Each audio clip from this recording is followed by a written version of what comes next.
Kethvar floated in his observation chamber aboard the research vessel Wanderer, his forearms moving across the control panels with practiced ease. The message from the Galactic Council had arrived 3 cycles ago, and like all Council directives, it was brief and clear. He was to observe the conflict between the newly discovered humans and the Vorthan Empire. The assignment seemed routine enough for a xenobiologist of his experience. Another species would fall to Vorthan might, and he would document the process for the Council archives. The trip to human space had taken 2 weeks through hyperspace. During that time, Kethvar had studied the limited files available on this species called humanity. They were carbon-based bipeds from a yellow star system, recently emerged from their homeworld to establish colonies on nearby planets. Their technology was primitive by galactic standards, barely capable of faster-than-light travel. Their weapons were crude projectile systems and basic energy weapons. The Vorthans, with their advanced plasma technology and superior numbers, should crush them within days. As his ship dropped out of hyperspace at the edge of the system containing New Seattle, Kethvar activated his cloaking systems and began setting up his observation equipment. The planet below showed the telltale signs of orbital bombardment. Smoke rose from several cities, and debris fields indicated that some human ships had already been destroyed. The Vorthan fleet hung in orbit like dark metal insects, their massive battlecruisers dwarfing the few remaining human vessels. Kethvar tuned his sensors to human communication frequencies and immediately heard the chatter of their military networks. The voices were calm and professional, which surprised him. Most species he had observed became panicked when facing overwhelming force. These humans sounded almost businesslike as they coordinated their defense. Commander Jake Murphy's voice cut through the static as he addressed his forces from the planetary surface. All units maintain defensive positions around the civilian evacuation zones. Do not retreat beyond the red line under any circumstances. We hold here, or we don't hold at all. The alien observer checked his translation software twice to make sure he understood correctly. The human commander was ordering his forces to fight to the death rather than conduct a strategic withdrawal. This defied basic military logic that existed across all known species. When facing superior numbers, the rational response was either surrender or tactical retreat to preserve forces for a later counterattack. Through his sensors, Kethvar watched as Vorthan drop ships descended toward the colony's main settlement.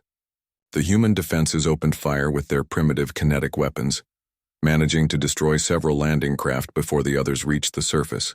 The casualties seemed to energize rather than demoralize the human forces, which made no sense to Kethvar's understanding of warfare psychology. Dr. Lisa Grant appeared on multiple communication channels as she coordinated civilian evacuations, while simultaneously directing teams of scientists and engineers. Her voice remained steady even as explosions shook the research facility she was defending. Team 3, I need those mining charges converted to defensive explosives within the hour. Team 7, continue the evacuation of Sector 5. We're not leaving anyone behind. Kethvar noted the unusual dual focus of the human response. Most species prioritized either military defense or civilian evacuation, as attempting both typically resulted in failure at both objectives, yet the humans seemed determined to succeed at both simultaneously, despite the obvious inefficiency. The first ground engagement began as Vorthan shock troops advanced through the colony's outer districts. Kethvar expected to see the standard pattern of initial resistance followed by rapid collapse as the defending forces realized the futility of their position. Instead, he observed something unprecedented. The human defenders fought with increasing intensity as their situation grew more desperate. Marine Sergeant Alex Rivera held a crucial intersection with only 12 soldiers against a Vorthan force of over 100. Standard military doctrine would dictate a fighting withdrawal to more defensible positions. Rivera's forces did the opposite.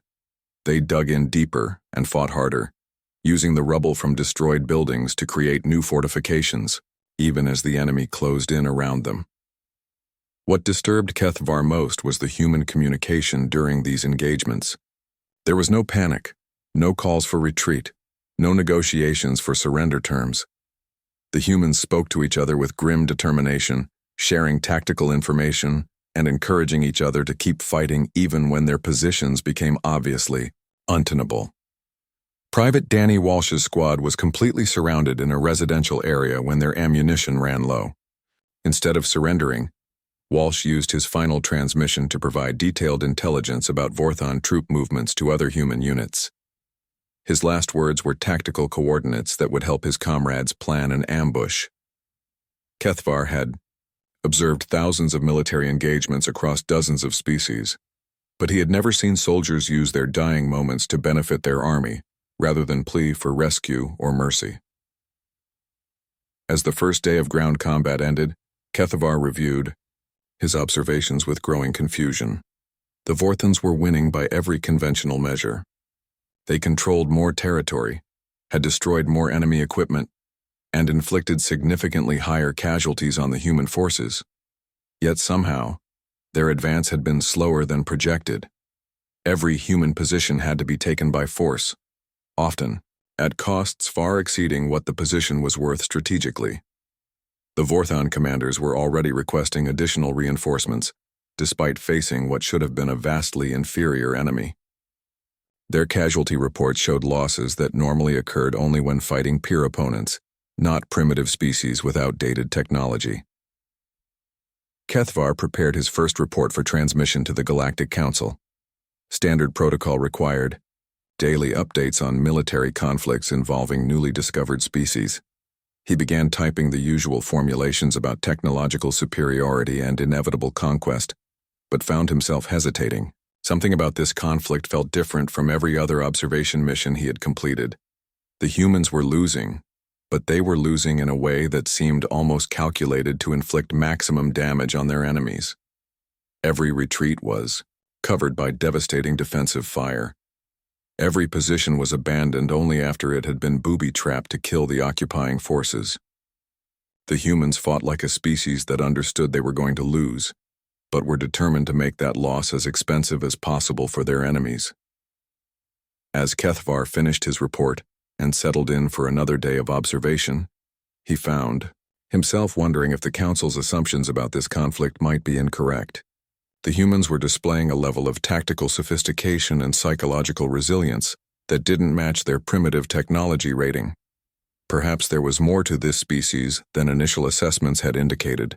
The alien observer had no way of knowing that his surveillance had been detected within hours of his arrival, and that every human action he witnessed was being performed with the knowledge that the galaxy was watching.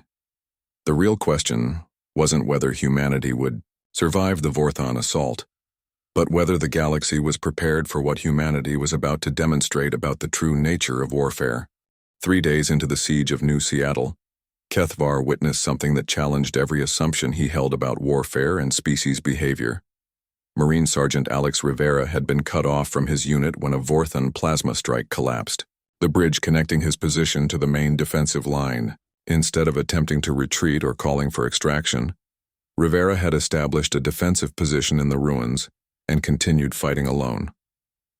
For 6 hours, Rivera held a critical choke point against wave after wave of Vorthon assault troops. His position was strategically vital because it controlled the only route to the civilian evacuation center in Sector 7. Kethvar monitored Rivera's communications as the Marine coordinated with distant artillery units to call down fire on his own position whenever the enemy got too close. This was tactical insanity by galactic standards, yet it was working. When Rivera's ammunition finally ran out, Kethvar expected to see the Marine surrender or attempt to escape. Instead, Rivera continued fighting with improvised weapons scavenged from the battlefield. He used Vorthon plasma rifles taken from fallen enemies, threw chunks of concrete like projectiles, and even engaged in hand-to-hand combat with creatures twice his size. The alien observer had never seen a single individual hold off superior numbers for so long through sheer determination. What made Rivera's actions even more remarkable was that they were not unique. Kethvar expanded his surveillance network to monitor 17 different battlefronts across human space, expecting to find normal military behavior elsewhere. Instead, he discovered that Rivera's level of resistance was typical rather than exceptional. On every world under attack, Human forces consistently fought beyond what any rational analysis would consider their breaking point. On the agricultural colony of Harmony Ridge, farmer Ben Clark had transformed his entire community into a resistance network within hours of the Vorthan invasion. Clark's wife, Dr. Rachel Clark, a veterinarian with no military training, was using her knowledge of biology to develop countermeasures against Vorthan chemical weapons.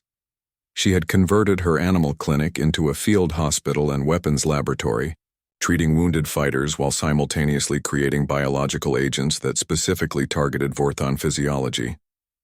Kethavar watched in fascination as Ben Clark coordinated attacks using farm equipment converted into weapons of war. Harvesting machines became mobile artillery platforms. Irrigation systems were weaponized to deliver corrosive chemicals against Vorthan armor.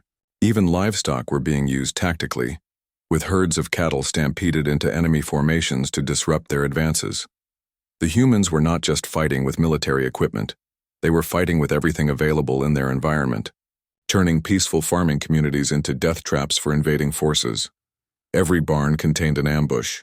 Every field held concealed explosives. The Vorthans were finding that conquering human agricultural worlds required the same resources as taking heavily fortified military installations. What truly unsettled Kethavar was the human attitude toward casualties. When Private Danny Walsh died holding his position at the evacuation center, his death was not treated as a tragedy to be mourned. Instead, his sacrifice became a rallying point that inspired other humans to fight even harder. The intelligence he provided with his final transmission saved 50 civilian lives and enabled a successful counterattack that retook 3 city blocks. Kethavar had observed hundreds of species at war, and they all followed predictable patterns when faced with mounting losses. Fear would spread through their ranks, morale would collapse, and eventually they would seek terms for surrender. The humans displayed the opposite behavior. Each casualty seemed to strengthen their resolve rather than weaken it. They spoke of their dead not as victims but as examples to follow. The alien observer began monitoring human cultural and historical databases to understand this psychological anomaly. What he discovered horrified him. Human history was filled with examples of small forces holding impossible positions against overwhelming odds. They had stories and songs celebrating last stands, where everyone died rather than surrendered. They actually admired military defeats if they were conducted with sufficient determination and sacrifice. The humans had a concept they called honor that seemed to require fighting even when victory was impossible. This made them completely unpredictable by galactic military standards. Most species could be counted on to behave rationally when facing extinction. Humans appeared to become more dangerous the closer they came to total defeat. Captain Nick Torres demonstrated this principle during the naval battle for the Outer Rim colonies. His destroyer Resilience was severely outgunned when it encountered a Vorthan battle group, but instead of retreating or requesting assistance, Torres ordered his ship to attack. Kethavar watched in disbelief as the human captain rammed his damaged vessel directly into the largest Vorthan ship, detonating his reactor core to destroy both vessels. The tactical value of Torres's sacrifice was minimal. His single ship barely damaged the Vorthan fleet. However, the psychological impact on both sides was enormous. The surviving Vorthan commanders began requesting larger escort formations because they could no longer predict which human ships would fight conventionally and which would attempt suicide attacks. Human forces throughout the sector were inspired by Torres's example and began adopting increasingly aggressive tactics. Kethavar realized that he was not observing a conventional military conflict. The Vorthans were fighting a war of conquest, using standard galactic doctrine. The humans were fighting something entirely different, a total war where every individual was expected to contribute to the species' survival regardless of personal cost. This was not warfare as understood by civilized galactic society. This was something far more primitive, and therefore far more dangerous. The observer's reports to the Galactic Council began to reflect his growing unease. The humans were losing territory and taking heavy casualties, but they were imposing costs on the Vorthans that far exceeded projections.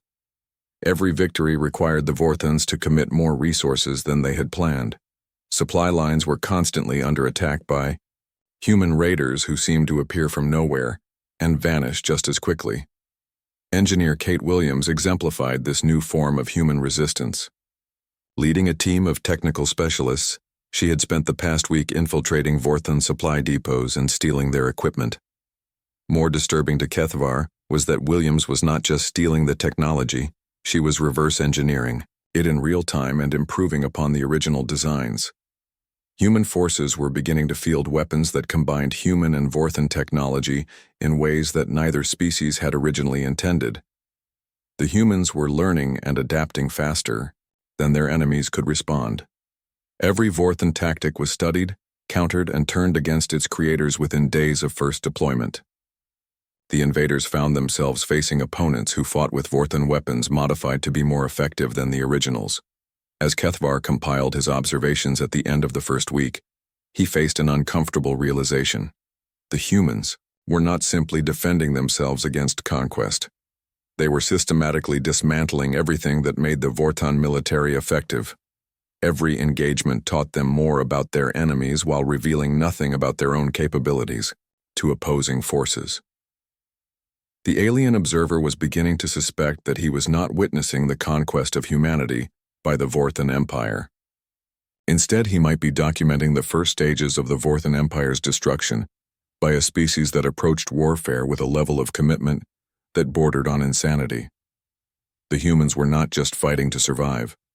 They were fighting to win, and they appeared to believe that victory was still possible despite all evidence to the contrary. Kethvar prepared his next transmission to the Galactic Council with growing dread. His mission was supposed to document another routine conquest, but he was beginning to fear that he might instead be witnessing the emergence of something that would change the balance of power throughout the galaxy. The humans were proving that technological superiority was not the only factor that determined the outcome of interstellar conflicts. Admiral Susan Hayes stood on the bridge of the human flagship Defiance, studying tactical displays that showed her fleet was outnumbered 3-1 by the approaching Vorthon armada. By every conventional military calculation, her forces should retreat to more defensible positions or attempt to negotiate terms before the enemy arrived. Instead, Hayes was planning the most audacious military operation Kethvar had ever witnessed. The alien observer monitored human fleet communications as Hayes divided her forces into multiple strike groups, each tasked with attacking different Vorthon supply lines simultaneously. This violated basic military doctrine that required concentrating forces against the enemy's main strength. Hayes was deliberately weakening her fleet by spreading it across multiple targets, which should have guaranteed her defeat. Captain Nick Torres commanded the destroyer group assigned to the most dangerous mission.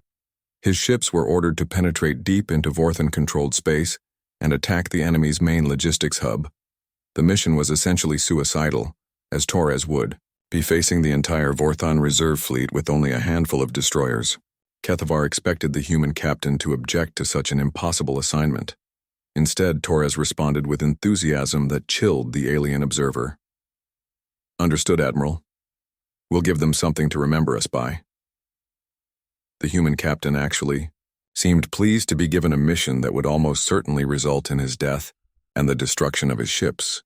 This psychological profile made no sense according to any known species' behavior patterns. As the human fleet dispersed to their targets, Kethvar focused his sensors on the ground war that was simultaneously escalating across multiple planets. Colonel Matt Davis had developed urban warfare tactics that turned every human city into a maze of death for Vorthon occupation forces. The humans were not trying to hold territory in the traditional sense. Instead, they were making every building and street corner cost the enemy soldiers and equipment. Davis had trained civilian populations to support military operations in ways that blurred the line between combatant and non-combatant.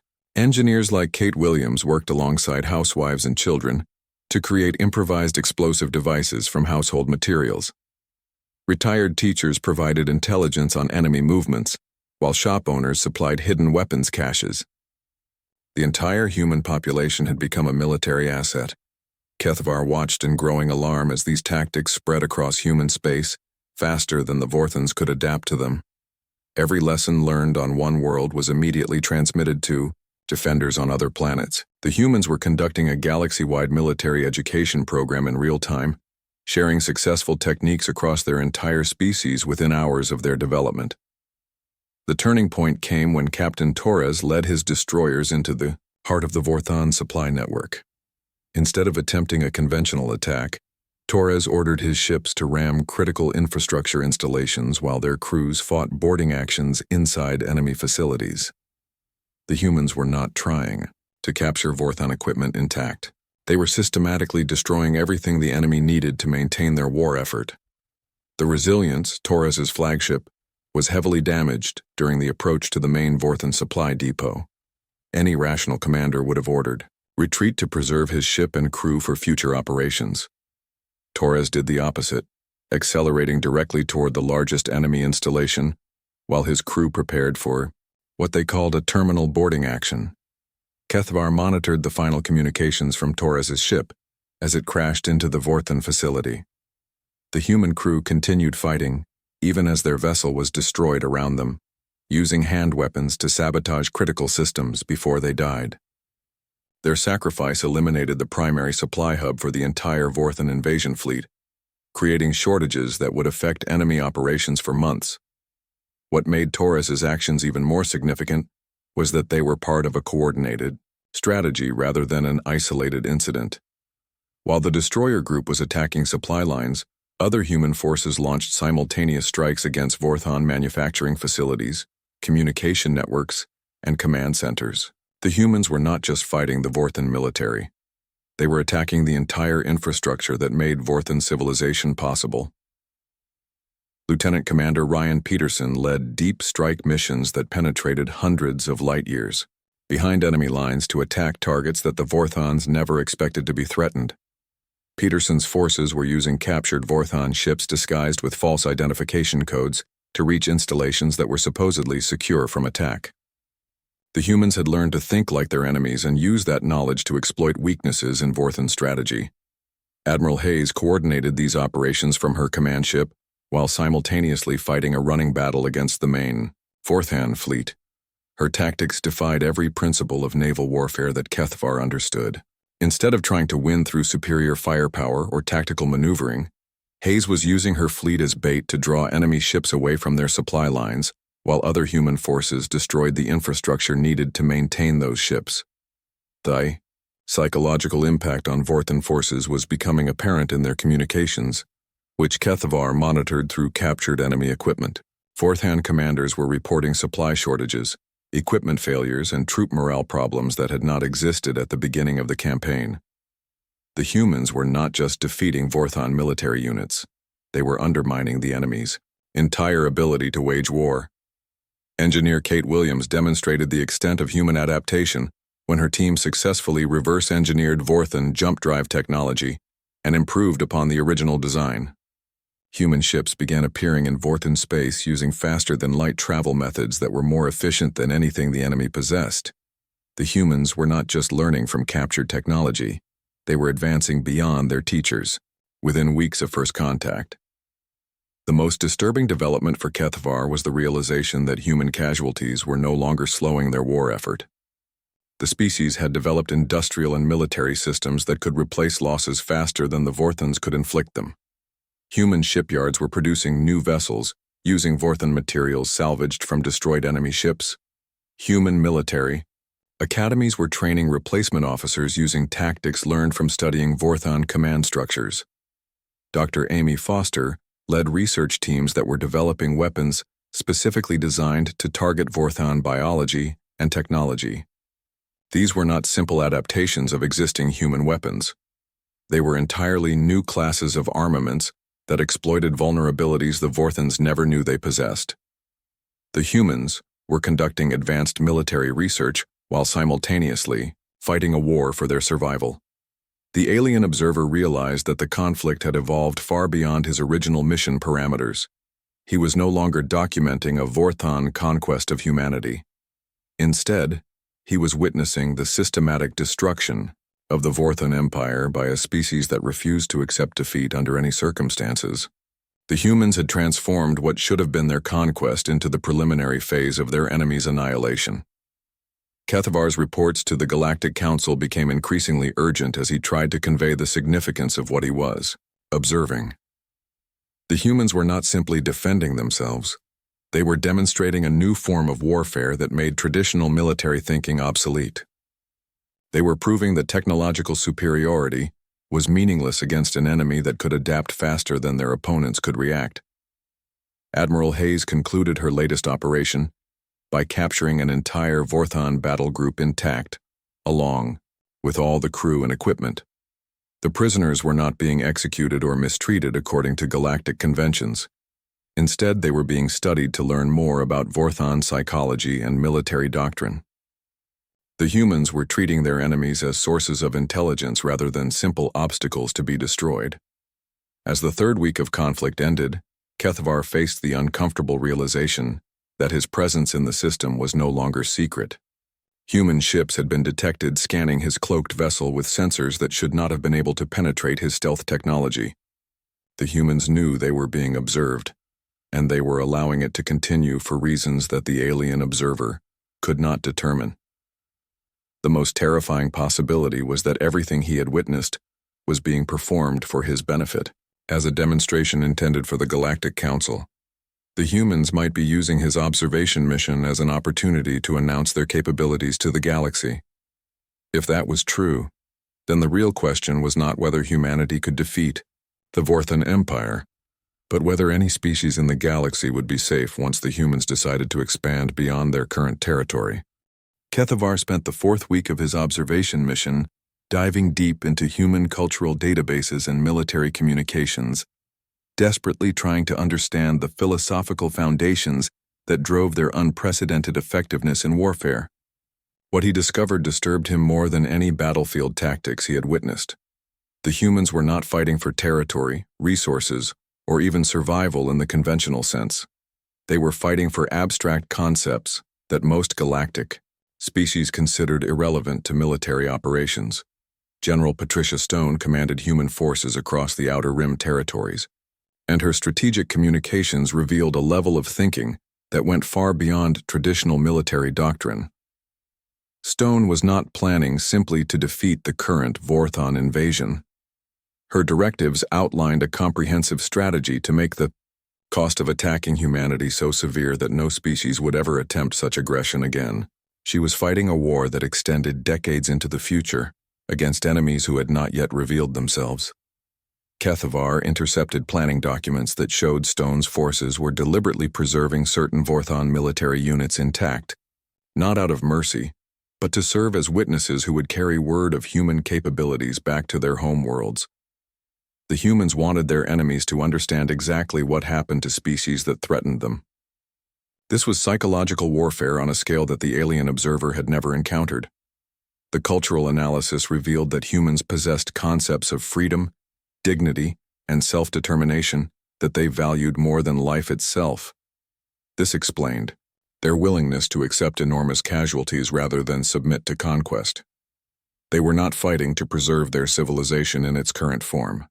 They were fighting to preserve their right to determine their own destiny, regardless of the cost in lives and resources. Special Forces operative Carl Mitchell had spent months operating behind enemy lines, not conducting sabotage missions, but studying Vorthon psychology and social structures. Mitchell's reports provided detailed analysis of enemy decision-making processes, cultural values, and psychological weaknesses.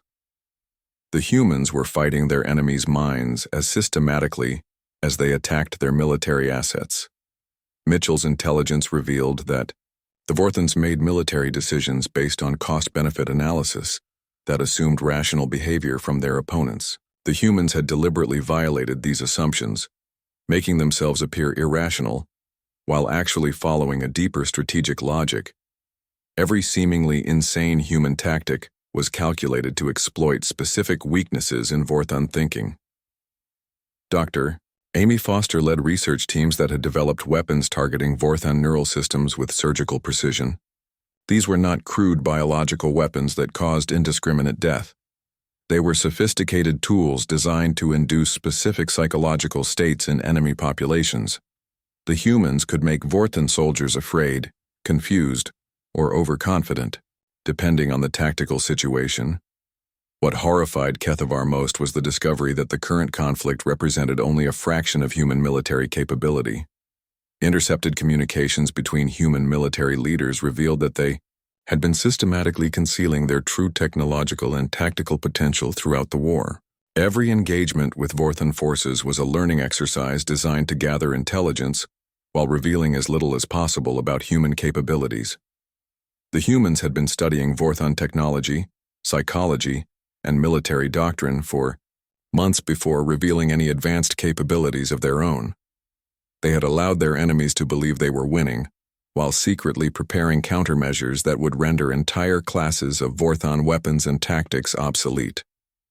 The apparent human losses during the early phases of the war had been carefully calculated sacrifices designed to maintain the deception.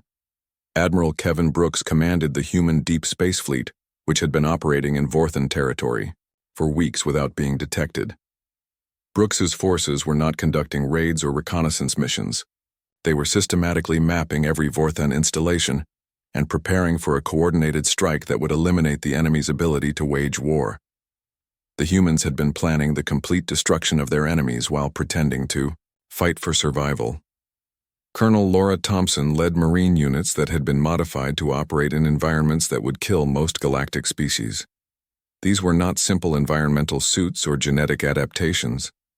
The humans had developed technology that allowed their soldiers to fight effectively in vacuum, toxic atmospheres, high radiation zones, and gravitational fields that would crush normal biological entities.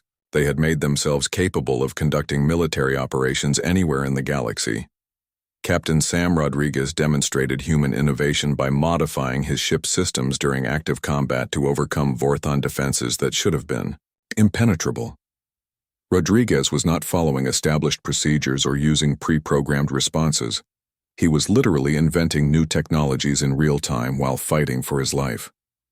The humans possessed a level of adaptive capability that made their technological potential essentially unlimited. The alien observer realized that he was witnessing the emergence of a species that did not simply fight wars, but refined the fundamental nature of warfare itself. The humans were not bound by galactic conventions about acceptable military behavior or limitations on weapon development. They appeared to consider any tactic or technology acceptable if it served their strategic objectives.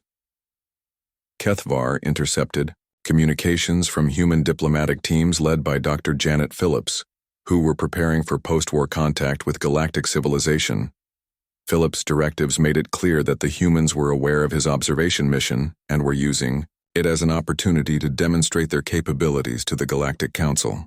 Everything he had witnessed was intended as a message to the galaxy about what happened when humanity was threatened. The most chilling aspect of Phillips's communications was the casual way she discussed the complete annihilation of Vorthan civilization as a necessary step in establishing human credibility with galactic powers. The humans were not seeking to negotiate their place in galactic society. They were preparing to dictate terms from a position of absolute strength.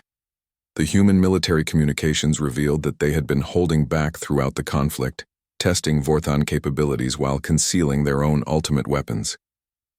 The devastating counterstrike that Admiral Brooks was preparing would not simply defeat the Vorthan invasion. It would eliminate the Vorthan species as a military threat for generations to come. Engineer Kate Williams had led teams that successfully reverse-engineered not just Vorthan technology, but the fundamental principles underlying Vorthan science. The humans now possessed the ability to manufacture weapons and equipment superior to anything their enemies had ever developed. They had learned everything they needed to know about Vorthan capabilities, while revealing nothing significant about their own technological potential. The cultural analysis revealed that humans possessed a concept they called deterrence, which required demonstrating overwhelming capability against one enemy to prevent attacks by others. The current war against the Vorthans was not an end in itself, but a message to every species in the galaxy about the consequences of threatening humanity. Kethavar began to understand that his observation mission was part of this deterrence strategy. The humans wanted the Galactic Council to witness their capabilities firsthand through his reports. They were using his documentation of their military effectiveness as a form of diplomatic communication with the entire galaxy.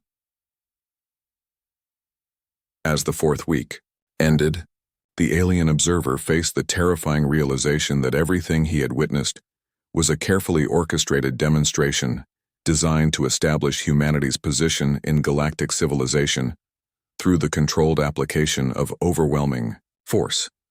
The humans were not simply defending themselves against conquest. They were announcing their arrival as a galactic power through the systematic destruction of anyone who dared to threaten them. The Vorthan Empire was not being defeated by human military superiority.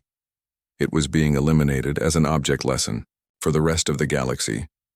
The humans were proving that they possessed both the capability and the will to annihilate any species that challenged them, and they wanted every civilization in the galaxy to understand this fact before attempting any form of contact or conflict with humanity. The fifth week of Kethvar's observation mission began with humanity unleashing its true military potential in a coordinated assault that redefined everything the alien observer understood about interstellar warfare. Admiral Kevin Brooks led a fleet that appeared in Vorthan home space using technology that violated every known principle of faster-than-light travel. His ships moved through hyperspace at velocities that should have been impossible, arriving at their targets before Vorthan sensors could detect their approach. The human attack was not a random assault designed to cause maximum destruction. It was a precisely calculated operation that systematically dismantled the Vorthan Empire's ability to function as a civilization. Brooks's forces did not simply destroy military targets. They eliminated power generation facilities, communication, networks, transportation hubs, and industrial centers with surgical precision that left Vorthan worlds intact but completely helpless. Kethvar monitored Vorthan communications as their government attempted to coordinate a response to the human offensive. The empire that had seemed so formidable just weeks earlier was collapsing like a structure built from sand. Human forces appeared simultaneously across dozens of star systems, striking with perfect coordination, despite being separated by hundreds of light years. They were demonstrating command and control capabilities that should not have existed. Marine Colonel Laura Thompson led ground forces that moved through Vorthan cities like ghosts, completing their objectives without causing unnecessary civilian casualties but leaving no doubt about their capability to eliminate any resistance. Thompson's Marines operated in environments that ranged from airless moons to toxic gas giants, adapting their equipment and tactics to each situation with ease that suggested they had been preparing for this operation for years. The alien observer watched in mounting horror as human forces systematically captured every major Vorthan installation without destroying them. This was not conquest in the traditional sense. The humans were preserving Vorthan infrastructure while eliminating their ability to use it. They were turning the entire Vorthan Empire into a monument to the consequences of threatening humanity. Captain Sam Rodriguez demonstrated human technological supremacy by modifying captured Vorthan ships during combat operations, improving their performance beyond original specifications within hours of capturing them. Rodriguez was not simply using enemy equipment. He was perfecting it, turning Vorthan weapons against their creators with enhanced effectiveness that the original designers had never imagined possible. What made the human offensive truly terrifying was its restraint. Kethvar realized that Brooks's forces could have eliminated every Vorthan world within days if they had chosen to do so. Instead, they were carefully preserving Vorthan populations while destroying their military and industrial capacity. Humans wanted witnesses to their capabilities, not genocide victims. Dr. Janet Phillips appeared on Vorthan communication networks as human forces completed their occupation of the Empire's capital world. Her message was broadcast simultaneously to every inhabited planet in Vorthan space and transmitted to monitoring stations throughout the galaxy. Phillips spoke calmly and professionally as she explained humanity's terms for ending the conflict.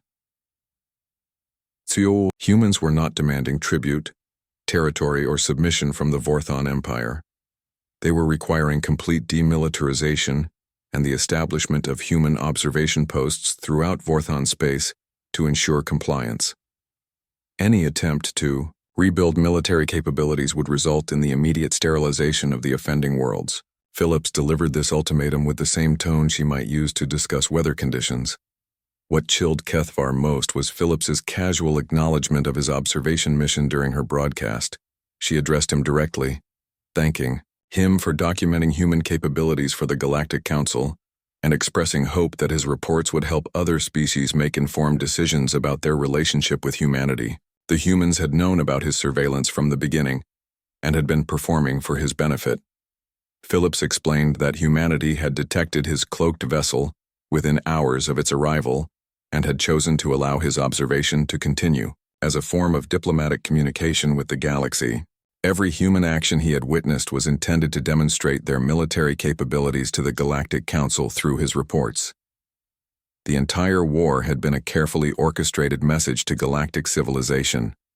The revelation that his mission had been compromised from the start forced Kethvar to reevaluate everything he had observed. The human tactics that had seemed desperate or irrational were actually calculated demonstrations designed to showcase different aspects of their military potential. The casualties they had accepted were not the result of inferior technology, but deliberate sacrifices made to maintain the illusion that they were fighting for survival.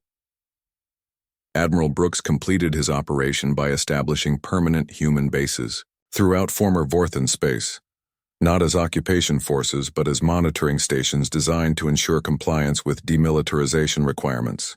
The speed and efficiency of this deployment suggested that the humans had been planning the complete conquest of the Vorthan Empire from the moment hostilities began.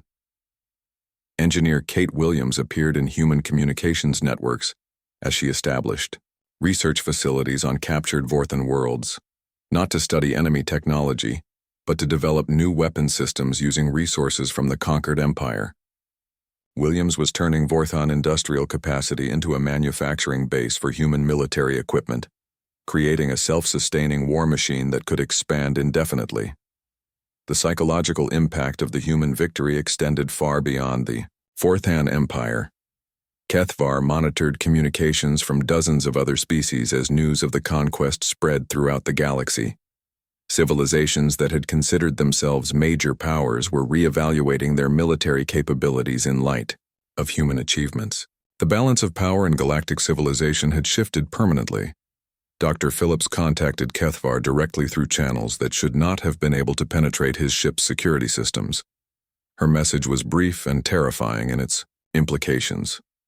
She thanked him for his service as an unwitting ambassador and suggested that he might want to consider requesting reassignment to a different sector of the galaxy. Before returning to report to the Galactic Council, the human diplomat explained that everything he had witnessed was designed to establish humanity's position in galactic civilization through the demonstration of overwhelming military superiority.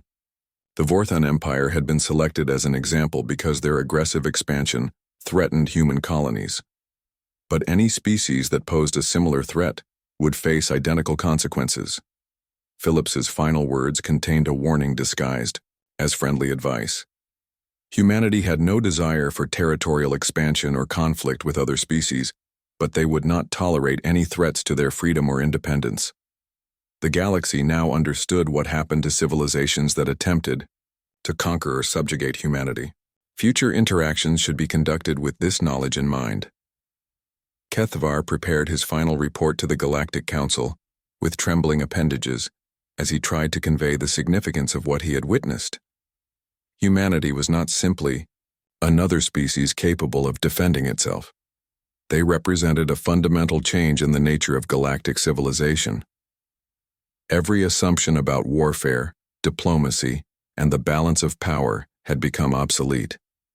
The alien observer realized that his documentation of human capabilities was essentially a declaration of war against any species that chose to threaten them in the future. His reports would serve as a warning to potential aggressors about the consequences of attacking humanity, while simultaneously establishing human credibility as a galactic power that could enforce its will through the application of controlled violence. As Kethvar transmitted his findings and requested immediate reassignment to the furthest reaches of known space, he understood that he had witnessed something unprecedented in galactic history. The humans had not simply won a war, They had demonstrated that they possessed the capability and will to remake galactic civilization according to their own principles, using force when necessary to ensure compliance. The galaxy now contained a species that fought for abstract concepts, like freedom and dignity rather than material resources or territorial expansion. This made them far more dangerous than any previous galactic power, because their objectives could not be satisfied through negotiation or compromise. The humans would accept nothing less than the right to determine their own destiny, and they had proven they possessed the military capability to enforce this demand against any opposition. Kethvar's mission had been intended to document the conquest of humanity by the Vorthan Empire. Instead, he had witnessed the emergence of humanity as the dominant military force in the galaxy, accomplished through the systematic destruction of anyone foolish enough to challenge them. The observer's final thought as he fled toward the Galactic Rim was a prayer that the Galactic Council would have the wisdom to avoid giving humanity any reason to consider them an enemy.